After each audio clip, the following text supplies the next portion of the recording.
So here in this video, we're going to look at this question. A force of 40 Newton pulls a cart 6 meters at an angle of 60 degrees to the horizontal. Calculate the work done. A force of 40 newtons pulls a cart 6 meters at an angle of 60 degrees to the horizontal. Calculate the work done. So from what we mentioned before, work done is the product of force and the distance moved in the direction of the force, right? So work is equal to force times distance.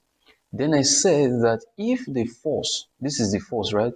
If the force is acting at an angle to the horizontal, we use this formula, which is work done is equal to force times distance times cos theta, where your theta is the angle at which the force is acting, right?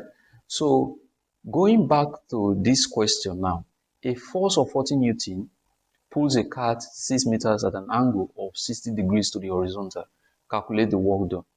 So we're given that the force is equal to what? 40 Newton, right? A force of 40 Newton pulls a cart 6 meters. So the distance is equal to what? 6 meters at an angle of 60 degrees to the horizontal. So our theta is what? 60 degrees, right? To the horizontal. Calculate the work done. So what we're asked to look for here is the work done. So work done is equal to what? Force times distance times what? Cos theta. If the force is acting at an angle, we use cos theta, right? So that will be equal to, our force is what? 40 Newton. So that's 40 times, the distance is what? 6 meters. So that's times 6 times cos, our theta is what? 60 degrees. So that will be cos 60, right? So this will be equal to 40 times 6 will give us 240, right? 40 times 6 will be equal to 240. So cos 60 will be what? So I will come here, bring out my calculator, press cos, and then press 60.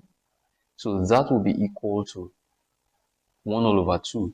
So to convert it to a decimal, this is a fraction, right? To convert it to decimal, I'll press this key. That will give me 0.5, right? So that will be 240 times 0.5.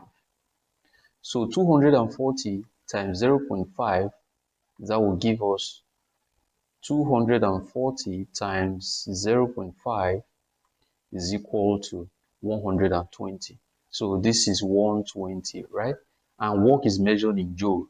So this is 120 joule, right? So this is the answer to this question.